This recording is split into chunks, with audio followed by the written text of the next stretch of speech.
Aziz Chambi, salam alaikum. Ah, comme ça, wa rahmatullahi wa barakatuh. Est-ce que tu peux nous évoquer, nous parler un petit peu du CRI, la coordination contre le racisme et l'islamophobie, puisque tu en es un des responsables, pourquoi elle a été fondée, quel est son objectif, quelle est la raison de cette association? Alors, la coordination contre le racisme et l'islamophobie a été créée il y a à peu près 2 ans. On l'a officialisée il y a 1 an et demi, suite à une affaire qui était emblématique, qui était très révélatrice du climat islamophobe, du climat de guerre à l'islam. C'est même pas islamophobe. Moi, je précise que souvent que l'islamophobie, ça se soigne, ça se traite. Parce que c'est une phobie de l'islam. C'est une peur de quelque chose qu'on ne connaît pas, ou qu'on fantasme, ou qu'on imagine, sur lequel on a des représentations. Ça se soigne. Ça se soigne moyennant une explication pédagogique, des livres, des CD, des rencontres avec des musulmans. On dit, voilà, comme quelqu'un qui a la phobie du vide, on l'enferme de l'enfermement, on l'enferme petit à petit, etc. Ou celui de la phobie de l'avion, bref. Ça se travaille. Mais là, c'est pas de l'islamophobie, c'est la guerre à l'islam.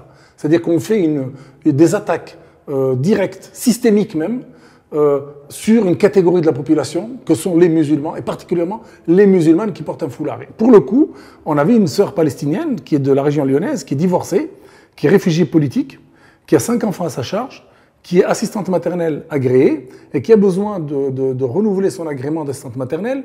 Et pour ça, elle doit faire une formation aux premiers secours avec la Croix-Rouge ou avec des organismes qui traitent de ces questions-là. Et elle s'est présentée pour renouveler son agrément, pour pouvoir continuer à garder des enfants et vivre.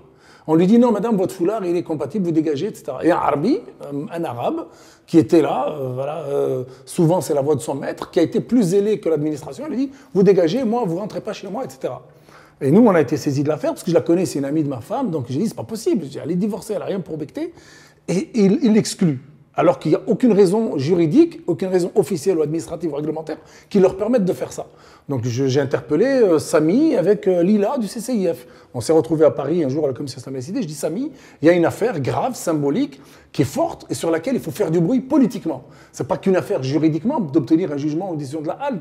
Il faut faire du bruit pour dire, voilà aujourd'hui les musulmans, même quand elles sont femmes, responsables, chefs de famille, qu'elles n'ont que ça pour vivre, on lui dit, on veut l'humilier pour lui enlever le foulard alors que ça ne se justifie pas. Et textuellement, Samy m'a dit, et je l'ai dit publiquement, donc je peux me permettre de le dire sans aucune méchanceté, mais c'est un choix politique qu'on fait dans les structures. Comme certaines structures musulmanes ont fait le choix d'aller s'asseoir, par exemple, au CFCM. Samy me dit non, il ne faut pas faire de bruit, ils vont nous sortir une 2e loi là-dessus. Il me dit, il vaut mieux traiter les choses différemment. Je dis, Samy, nous, on va être obligés de faire de bruit. Et on a lancé l'idée de CRI. J'ai lancé un appel, effectivement, sur la région lyonnaise. On s'est retrouvé avec une 40aine de personnes qui étaient toutes partantes pour faire quelque chose. Et donc, alhamdoulilah, donc ça nous a obligés à créer un outil qui se veut un outil complémentaire. Alors c'est vrai que certains l'ont mal pris, le CCIF l'a mal pris, je dis attends, quand il y a le NPA qui se présente ou quand il y a lutte ouvrière, je dis ils se tirent pas dessus, je dis c'est des projets politiques ou des approches politiques différentes, c'est complémentaire. Et je veux dire, moi, c'est pas à titre concurrentiel qu'on a créé CRI. C'est pour dire, ces combats-là, on peut rester 2 siècles, on continuera à les traiter si on ne prend pas le problème à la source. Si c'est le système qui produit l'islamophobie, c'est au système qu'il faut s'attaquer. Les islamophobes, quand ils ont lancé l'affaire du foulard en 89, ils ont gigoté, ils ont palabré, ils ont tergiversé pendant 10 ans, mais à la fin, ils ont compris le truc. C'est même pas 10 ans, ils ont mis quoi? 8 ans, 2004. 2004, la sanction tombe. C'est un peu plus de 10 ans. 89, ça fait 15 ans.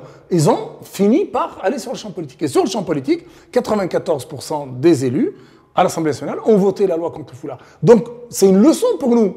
Donc, si nous, on veut continuer à traiter les affaires comme ça au coup par coup et laisser le système les produire, eh bien, on n'arrêtera jamais. On va passer notre vie, on va devenir des professionnels de la gestion des cas d'islamophobie. Donc, il faut aller sur le champ politique. Il faut dire que ces histoires-là, c'est pas des histoires d'attaques individuelles ou d'attaques de monsieur Dupont, citoyen lambda qui n'aime pas les Arabes ou qui n'aime pas les musulmans. C'est systémique. C'est un système qui produit ça. La plupart des discriminations qu'on recense aujourd'hui, que ce soit le CCIF ou nous, c'est l'administration, c'est les collectivités locales, c'est les représentants de l'État, ou c'est des gens qui sont censés travailler dans le service public. Donc ça veut dire que c'est bien un système.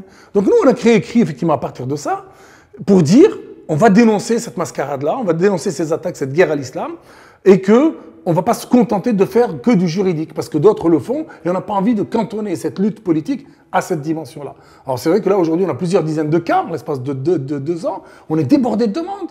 Alors on fait ça bénévolement. Alors le comble, c'est que quand tu t'adresses au pouvoir public, par exemple pour être subventionné, ne serait-ce que pour faire des permanences juridiques ou pour embaucher des avocats ou un secrétaire, on dit oui mais non, etc. Vous comprenez, on cherche des lois. Et aujourd'hui, je me bagarre avec l'administration pour obtenir ne serait-ce que de quoi payer des timbres ou du téléphone. Donc c'est un service public normalement qui devrait être pris en charge par l'État ou concédé par l'État moyennant finance, moyennant les moyens de fonctionner. Mais non, c'est mon numéro de téléphone personnel que je mets sur les affiches de CRI, c'est sur ma poche que je prends les affiches de CRI et sur quelques cotisations de sympathisants qui nous donnent et qu'Allah les récompense. Donc voilà, donc on a créé CRI, c'est pas par gaieté de cœur, c'est pas par masochisme, c'est pas par volonté concurrentielle, c'est pas parce qu'on n'a rien à faire, c'est parce que c'est une nécessité vitale. Et aujourd'hui, je cite souvent l'exemple. Moi, j'ai envie, voilà pourquoi on a créé CRI, pour faire en sorte que cet outil-là, au-delà d'Abdelaziz, de Fouad, de X, de Y, ce soit un outil pérennisé, qui touche, en tout cas, dont la création fait référence à une population et un contexte donné, à une période donnée. Quand je cite, moi, l'exemple, par exemple, de la LDH, du MRAP et de la LICRA, les trois grosses institutions aujourd'hui qui ont pignon sur rue sur la question de l'islam, du racisme et de l'antisémitisme, ont été montées en lien avec la communauté juive de France. Que ce soit la LDH avec l'affaire Dreyfus, que ce soit le MRAP avec un jeune militaire israélien, juif français, qui a tué un ancien maréchal ou général russe qui avait tué ses frères juifs en Ukraine. Il l'a plombé dans les rues de Paris, il est passé au tribunal, et au lieu d'être condamné, il est devenu un héros, il est devenu responsable du MRAP pendant 30 ans. Au niveau national, c'est lui qui a digéré le MRAP. La LICRA, au sortir de la guerre et du génocide, eh ben, ils ont créé le truc pour protéger les Juifs, pour dire plus jamais ça. La Ligue internationale contre l'antisémitisme, d'ailleurs, c'était à l'origine ça. Ils ont rajouté le racisme après. Donc il y a trois institutions clés aujourd'hui dans le paysage politique et social français que sont ces trois instances, qui sont liées à un temps donné et à une population donnée. Nous, aujourd'hui, il est temps de créer notre truc à nous, qui pour l'avenir fera aussi référence, Inch'Allah. Et si Dieu, nous, on essaie de travailler sincèrement pour Allah subhanahu wa ta'ala, et moi, je demande ce que les générations à venir, est-ce que les gens qui sont préoccupés par ces questions prennent en charge cet outil pour en faire un outil indépendant des structures. Moi, j'aurais pu le faire au nom d'une de mes structures, du collectif des musulmans de France, par exemple, ou d'autres, où j'en ai parlé avec les gens de PSM, j'ai dit, j'aurais pu, il y a des gens de PSM avec nous. Mais au contraire, il faut le laisser indépendant, qu'il soit capable, lui, de dire ce que les instances, comme le CMF, PSM, UOIF, ne pourront pas dire. Aujourd'hui, un certain nombre d'organisations sont pieds et poings liés, par exemple, avec le pouvoir. Pour preuve, quand on a créé CRI, le Conseil régional du culte musulman, qui est censé s'occuper que du culte, on est d'accord, il s'occupe de la viande, des mosquées, du pèlerinage, des enterrements. Il vient, comme par hasard, sur le champ des luttes politiques. Il vient sur le champ de l'islamophobie. Et on nous sort du chapeau, comme par hasard, entre le pouvoir public et le CRCM à Lyon, une cellule de veille des actes anti-musulmans, islamophobes. Comme si le CCIF n'était pas là, comme CRI, dont ils ont entendu parler et qui les a interpellés publiquement, il a pris la parole quand la mosquée de Saint-Priest a été brûlée. J'ai exprimé des choses. J'ai dit que ce problème était d'ordre politique et que la plupart des gens qui étaient là ont approuvé ce que je disais et ils savent que c'est ça. Comme par hasard, on nous sort un truc du chapeau pour noyer un outil qui peut demain créer de l'indépendance, qui peut demain amener ce combat sur le champ politique et qui peut demain être pérennisé dans le paysage et qu'on retrouvera comme on retrouve la LICRA. Aujourd'hui, qui oserait toucher à la LICRA? Qui oserait toucher au MRAP ou à la LDH?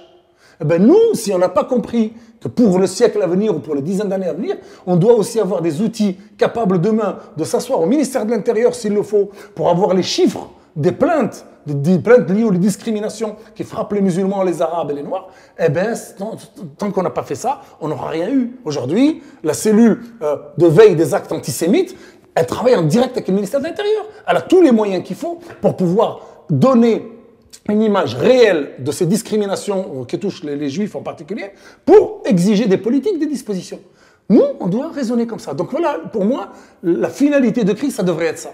Créer un outil indépendant qui pourrait dire ce que l'UOIF, PSM, CMF, je sais pas qui ne pourront pas dire, et qui sera indépendante. D'où l'intérêt de protéger un outil comme ça. C'est pas, moi je m'en fous, je vais partir, moi demain je le laisse si je trouve des gens capables de prendre cet outil-là. Au contraire, il faut leur donner.